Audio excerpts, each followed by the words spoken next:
الحمد لله نحمده ونستعينه ونستغفره ونؤمن به ونتوكل عليه ونعوذ بالله من شرور أنفسنا ومن سيئات أعمالنا.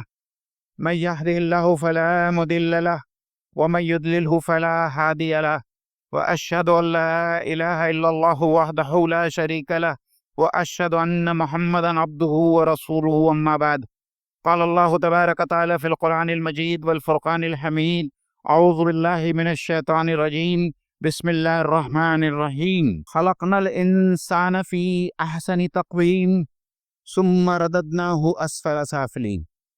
وقال الله تبارك وتعالى في القرآن الآخر: يا أيها الذين آمنوا كتب عليكم الصيام كما كتب على الذين من قبلكم لعلكم تتقون. صدق اللہ العظیم. السلام علیکم ورحمۃ اللہ وبرکاتہ.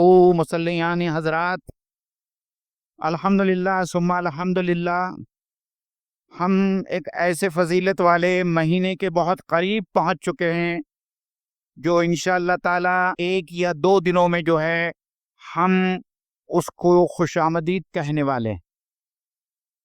اور اب یہ سوال ہے کہ ہم میں سے وہ کون خوش نصیب حضرات ہیں جو اس مہینے کو پائیں گے، اور وہ کون سے بد نصیب حضرات ہیں جو اس فضیلت والے مہینے کو پانے سے محروم رہ جائیں گے. کل 2 دنوں میں تقریباً 3 میتوں کی خبریں ہم کو سننے میں ملی کہ اتنے قریب آنے کے باوجود بھی اللہ تعالیٰ نے ان کے مقدر میں ایک رمضان المبارک کی سعادت ان کو نہیں توفیق دی. اور ہم لوگ جتنے لوگ ہیں آج دنیا کے اندر، اس میں سے کتنے لوگ ہیں جو اس مقدس مہینے سے محروم رہ جائیں گے. تو ہم اللہ تعالیٰ سے دعا کریں جس طریقے سے اللہ کے نبی صلی اللہ علیہ وسلم سے ہم کو ملتا ہے کہ آپ اور آپ کے صحابہ دعا کرتے تھے: اللہم بلغنا رمضان، کہ اللہ تعالیٰ ہمیں رمضان مہیا کر، ہمیں رمضان ملے، اس کی دعا کرتے تھے. اور ہم کو بھی اس کی دعا کرنا چاہیے. اور اس دعا سے عظیم تر بات یہ ہے کہ اس رمضان کا ہم فائدہ اٹھا سکے، جس لیے اللہ تعالیٰ نے یہ فضیلت والا رمضان کا مہینہ اس اسلامی کیلنڈر میں رکھا ہے. چونکہ اب یہ رمضان کا مہینہ شروع ہونے والا ہے، تو آج میرے عنوان جو ہے آج کا خطبے کا میرا مدعا اور جو تھیم رہے گا وہ ظاہری بات ہے کہ رمضان، اور رمضان سے یا رمضان میں اللہ اور اللہ کے رسول کے کیا تقاضے ہیں اہل ایمان سے. تو اس سے متعلق کچھ ضروری باتیں انشاءاللہ تعالی میں آپ لوگوں کے سامنے رکھوں گا. لیکن ایک اہم بات، میں نے 2 لوگوں کا ذکر کیا، ایک وہ جو رمضان پانے والے ہیں اور ایک وہ جو رمضان نہیں پانے والے. اور تیسری قسم یا تیسری جماعت وہ لوگوں کی ہوگی جس کے بارے میں حضرت جبرائیل امین نے بد دعا کی، اور اللہ کے رسول صلی اللہ علیہ وسلم نے اس بد دعا پر آمین کہا. وہ حدیث کا حصہ جو ہے وہ ہم سن لیں کہ حضرت جبرائیل امین نے کہا کہ اللہ کے رسول، وہ لوگ برباد ہو جائیں، وہ لوگ ہلاک ہو جائیں، وہ بڑے بدبخت ہیں جو رمضان کا مہینہ پائیں اور اس کے باوجود اپنی مغفرت کا سامان نہ کریں. یہ جو لوگ بیٹھے ہیں اور جن لوگوں تک میری ویڈیو پہنچنے والی ہے، وہ اس بات پر غور و فکر کرے کہ بد دعا کرنے والا کون ہے؟ حضرت جبرائیل امین علیہ السلام. اور اس بد دعا پر آمین کہنے والا کون ہے؟ ہمارے اور آپ سب کے پیارے نبی صلی اللہ علیہ وسلم. یعنی یہ ہمارے لیے ایک تنبیہ ہے، یہ ایک وارننگ ہے اللہ کے رسول صلی اللہ علیہ وسلم کی طرف سے کہ وہ لوگ بیکار ہیں، بدبخت ہیں، بدقسمت ہے، ہلاکت ہے ان لوگوں کے لیے جو رمضان کا مہینہ بھی پائے لیکن اس کے باوجود جو ہے وہ اپنی مغفرت اللہ تعالیٰ کے پاس میں نہ کروا سکے. تو یہ چند ابتدائی اور تمہیدی کلمات کے ساتھ میں اب آگے چلتا ہوں.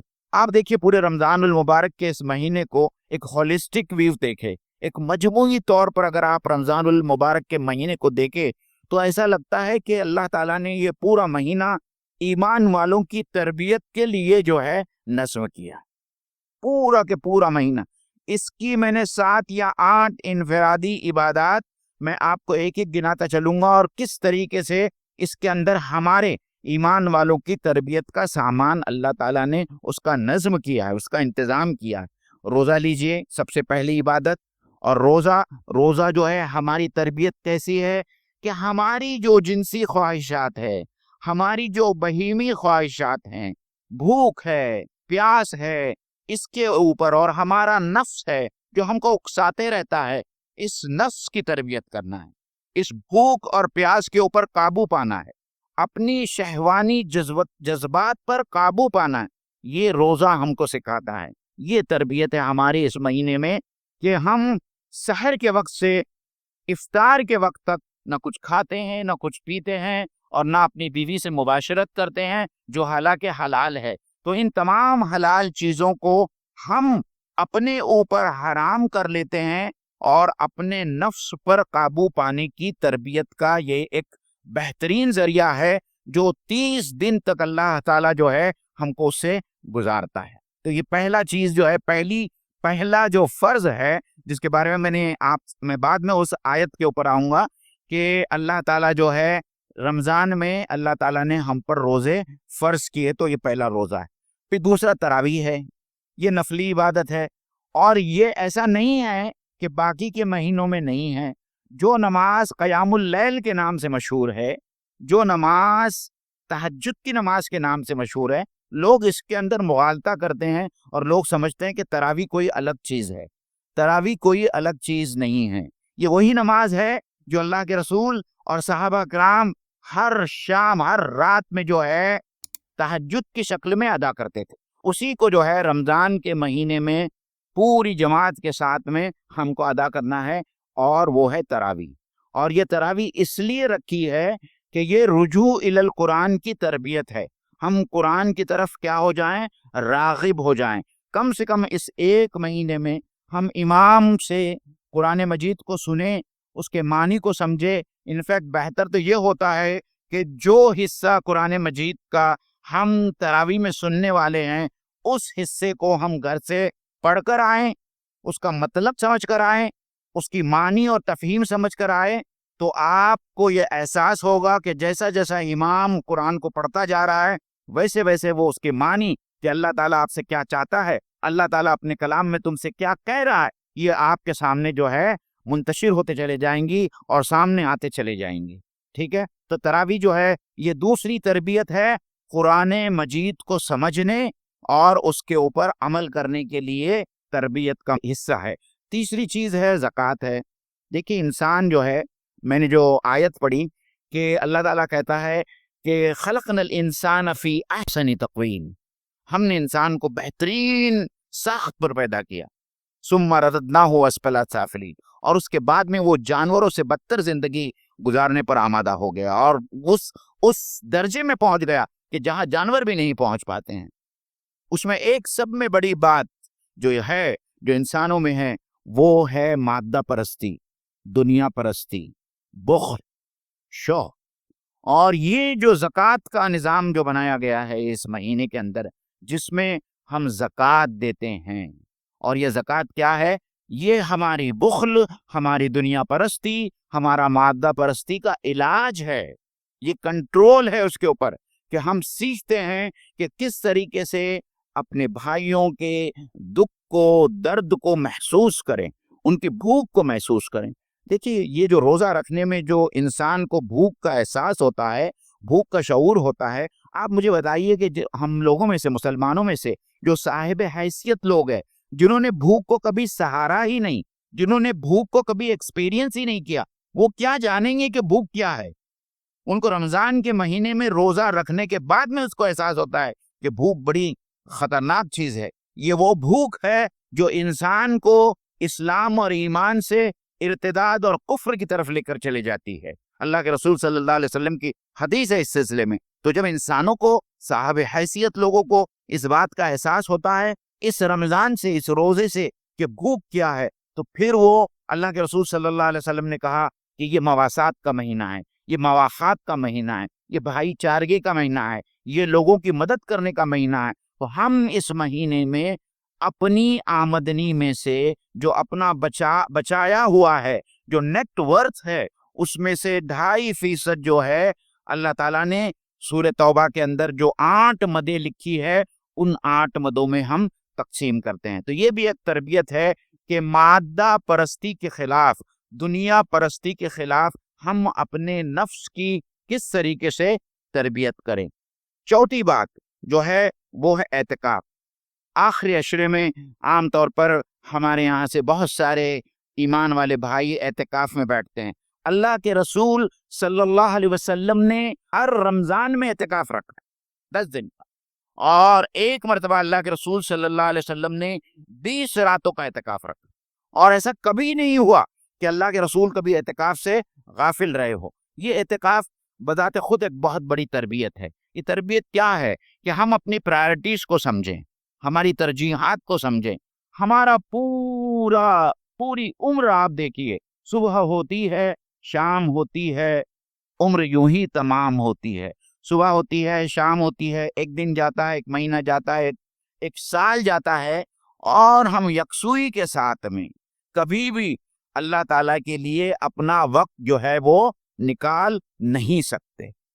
ہاں، اللہ تعالیٰ کی عبادت کے لیے، اللہ تعالیٰ سے دعا مانگنے کے لیے، اللہ تعالیٰ سے رجوع کرنے کے لیے، قرآن مجید میں سورہ مزمل میں کیا کہا، وَتَبَتَّلْ إِلَيْهِ تَبْتِيلًا، تمام چیزوں کو چھوڑ کر، کاٹ کر اللہ تعالیٰ کی پناہ میں، اللہ تعالیٰ کی بارگاہ میں جو ہے انسان بیٹھ جائے یکسوئی کے ساتھ میں عبادت کرنے کے لیے۔ جو کوالٹی ٹائم ہم اپنے رب کے لیے عام زندگی میں، زندگی کے عام دنوں میں ہم نہیں دے سکتے، اللہ تعالیٰ چاہتا ہے کہ رمضان کے آخری عشرے میں، جس میں 5 لیلۃ القدر کی جو راتیں آتی ہیں، جن کو ڈھونڈنے کا ہم کو حکم دیا گیا ہے، اور جو 1000 شہر سے زیادہ کیا ہے افضل ہے، 1000 مہینوں سے زیادہ افضل جو رات ہے، وہ افضل رات بھی ہم کو اس اعتکاف میں ملتی ہے۔ تو اللہ تعالیٰ چاہتا ہے کہ میرے ایمان والے بندے جن کا دعویٰ ہے کہ مجھ پر ایمان لاتے ہیں، وہ اپنے لیے کچھ ایسا وقت جو ہے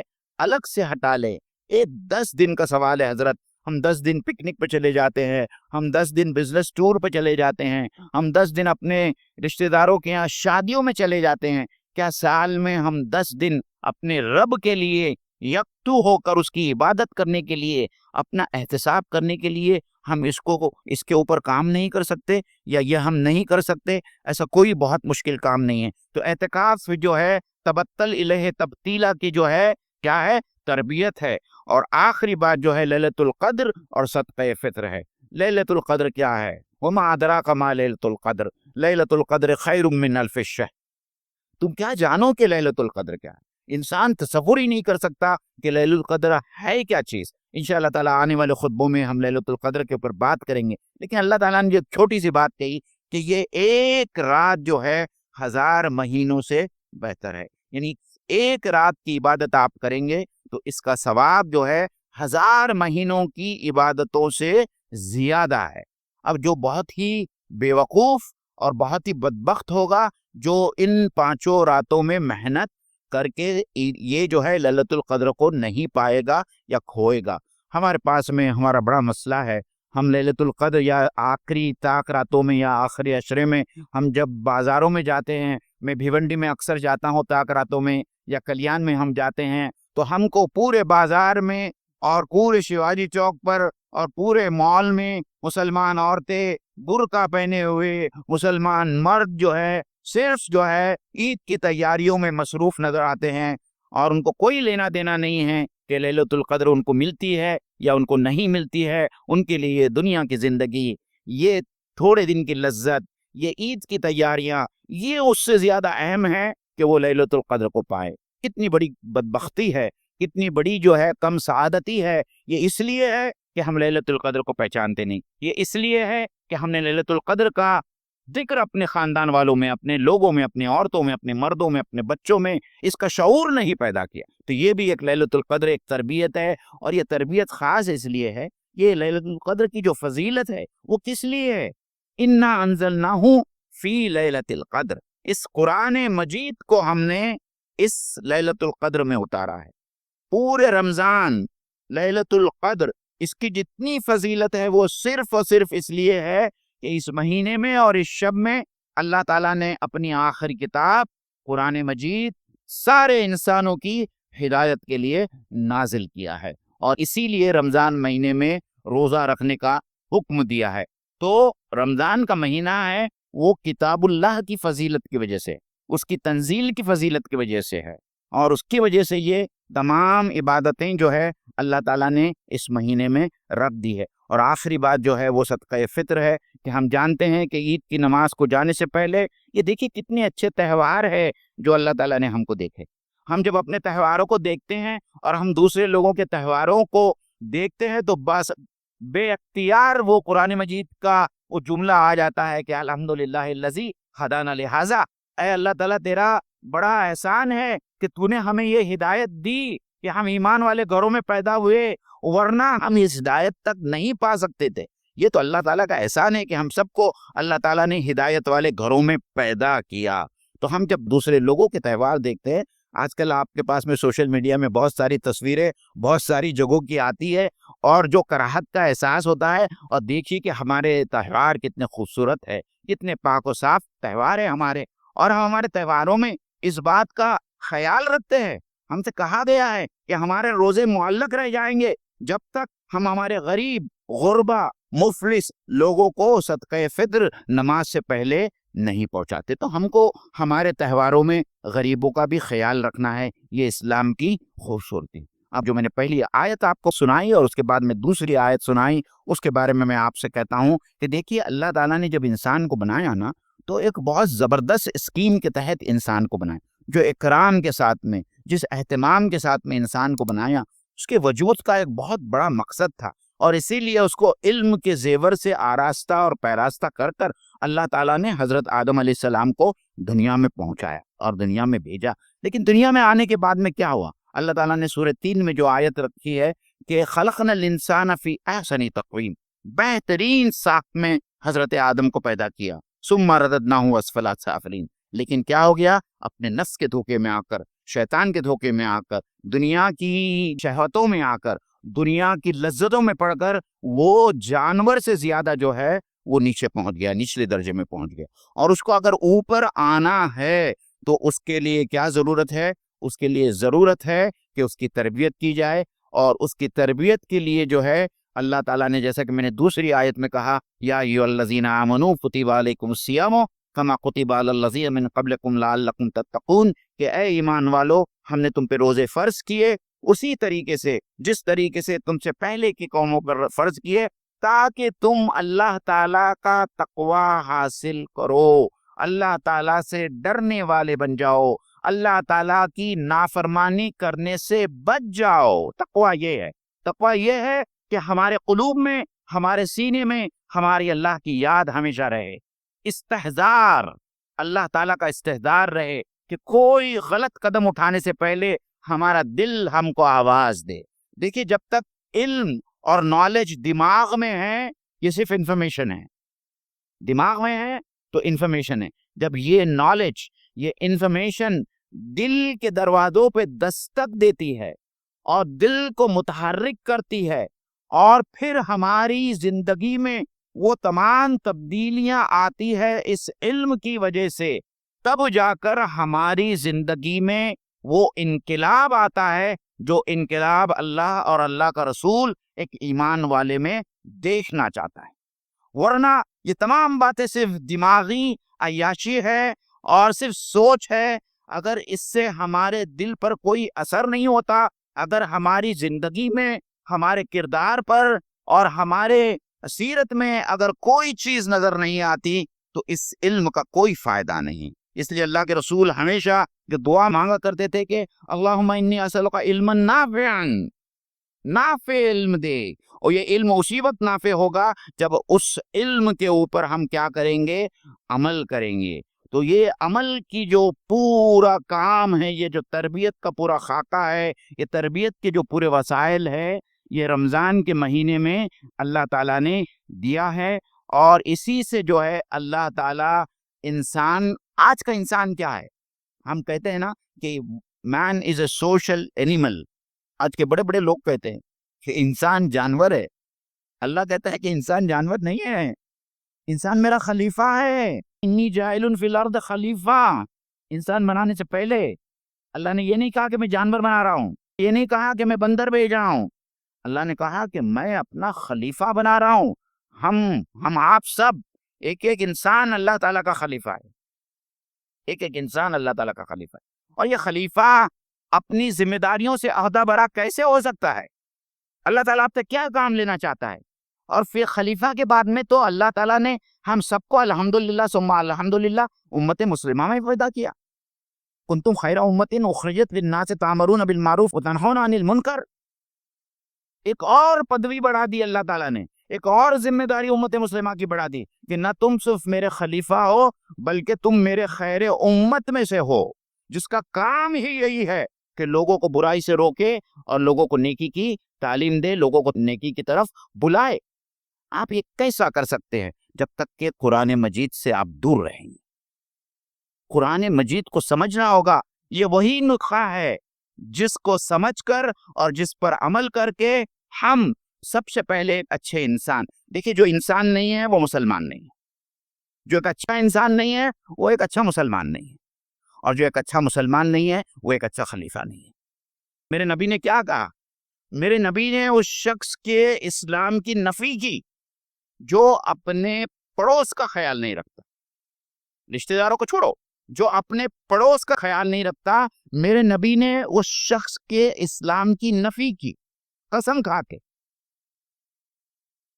تو اگر ہم کو اچھا انسان بننا ہے تبھی جا کر ہم اچھا مومن بنیں گے، اور تبھی جا کر جو ہے یہ ہم پر جو خلیفہ کی جو ذمہ داری ڈالی گئی ہے کہ اللہ تعالیٰ چاہتا ہے کہ اس کے احکام کو اس کی اس زمین کے اوپر نافذ کرے، تو وہ کام اس وقت تک نہیں ہو سکتا جب تک کہ ہم قرآن مجید کو جو ہے سمجھے نہیں، اور اس کے مطابق جو ہے جو انٹرنل ٹرانسفارمیشن ہونا چاہیے ہمارے کردار میں، ہماری زندگی میں، ہمارے کردار میں، ہماری سیرت میں. میں سبھی لوگوں سے ایک ہی بات کہتا ہوں کہ رمضان گزر جاتا ہے نا، میں اب ماشاءاللہ تقریباً 60 سے زیادہ میرے رمضان گزر گئے. مجھے ہر رمضان کے شروع میں اور رمضان کے آخر میں اپنا احتساب کرنا چاہیے. میں سب سے کہہ رہا ہوں، رمضان کے شروع میں اور رمضان کے آخر میں اپنا احتساب کرنا چاہیے، اپنا انٹروسپیکشن کرنا چاہیے. کیا میں اس رمضان کے گزر جانے کے بعد میں بھی ویسا ہی ہوں جیسا اس رمضان کے شروع ہونے سے پہلے تھا؟ کیا میری شخصیت میں کوئی تبدیلی آئی ہے؟ کیا میرا کردار بہتر ہوا؟ کیا میری سیرت تبدیل ہوئی؟ کیا میں لوگوں کے دکھ اور درد کو سمجھنے لگا ہوں؟ کیا میں اللہ کے راستے میں انفاق کرنے والا بن گیا ہوں؟ کیا میں نمازوں کی پابندی کر رہا ہوں؟ کیا میں قرآن مجید کا حق ادا کر رہا ہوں؟ اگر یہ سب نہیں ہے تو یہ رمضان میں ہم نے کچھ نہیں کمایا. یہ رمضان ہم کو تبدیل کرنے سے ناکام رہا. یہ خاص بات ہے، اور یہی اس حدیث میں جو اشارہ ہے جو حضرت جبرائیل اور اللہ کے رسول صلی اللہ علیہ وسلم کی حدیث سب سے شروع میں نے پیش کی کہ اللہ کے رسول صلی اللہ علیہ وسلم منبر پر پہلا قدم رکھا اور آمین کہا، پھر آمین کہا، پھر آمین کہا. صحابہ کو تعجب ہوا کہ کیا بات ہے، اللہ کے رسول صلی اللہ علیہ وسلم نے ایسی بات کبھی نہیں کی. تو اللہ کے رسول صلی اللہ علیہ وسلم نے کہا کہ جب میں نے پہلا قدم منبر پہ رکھا تو حضرت جبرائیل علیہ السلام نے کہا کہ اے اللہ کے رسول، وہ شخص ہلاک ہو جائے، نامراد ہو جائے جو رمضان کا مہینہ پائے اور اپنی مغفرت کا سامان نہ کرے، اللہ تعالیٰ کے پاس میں اپنی مغفرت نہ کرائے. تو عزیزان گرامی، یہ ایک اہم مہینہ ہے، اس کو دونوں ہاتھوں سے، جو انگلش میں کہتے ہیں نا seize this opportunity with both the hands، جو ملتا ہے آپ اس کو پکڑ لیں، اور اس مہینے کا ایک پل بھی جو ہے ہم ضائع نہ کریں، ایک پل بھی ضائع نہ کریں، کیونکہ اس کا ایک پل جو ہے امپورٹنٹ ہے. اس میں ایک نیکی کا ثواب بڑھ کر 70 گنا ہو جاتا ہے، اور ایک نفل عبادت کا ثواب بڑھ کر فرض نماز کے یا فرض کے ثواب کے برابر ہو جاتا ہے. اب ہم میں سے بہت وہ بدبخت لوگ ہوں گے جو اتنے عظیم اور اہم مہینے کو اور فضیلت والے مہینے کو پانے کے بعد میں بھی جو ہے اس کے ساتھ میں انصاف نہیں کر سکیں گے. اللہ تعالیٰ سے دعا ہے کہ اللہ تعالیٰ ہم سب کو سب سے پہلے تو اس مہینے کو اللہ تعالیٰ ہم کو توفیق دے کہ ہم اس مہینے کو پائیں اپنے زندگی میں. ہو سکتا ہے ہم میں سے بہت سارے لوگوں کا یہ آخری رمضان مہینہ ہوگا جو ہماری زندگی میں آنے والا ہوگا، تو اس رمضان کے مہینے کو اپنے زندگی کا آخری مہینہ سمجھیں. وہ جو 2 حضرات آج کل اور پرسوں انتقال ہوئے، ان کو نہیں معلوم تھا کہ یہ سال کا رمضان ان کو نہیں ملنے والا ہے۔ ہم میں سے کوئی نہیں جانتا، جو بندہ ہمارے محلے میں مر گیا اس کی عمر صرف 55 سال تھی، بیٹھے بیٹھے کھانا کھا رہا تھا اور ختم ہو گیا وہیں کے وہیں۔ اللہ تعالیٰ جن لوگوں کی اموات ہوئی ہے اللہ تعالیٰ ان کی مغفرت فرمائے، اور ہم اس چیز کو اپنے شعور کی گانٹھ میں باندھ لے کہ بھئی یہ آنے والا رمضان جو ہے ہمارا آخری رمضان ہو سکتا ہے، اس لیے ہم کو زیادہ سے زیادہ محنت کرنا ہے اور اپنی مغفرت کا سامان کرنا ہے۔ وآخر الدعوانا ان الحمد للہ رب العالمین۔ السلام علیکم ورحمۃ اللہ وبرکاتہ۔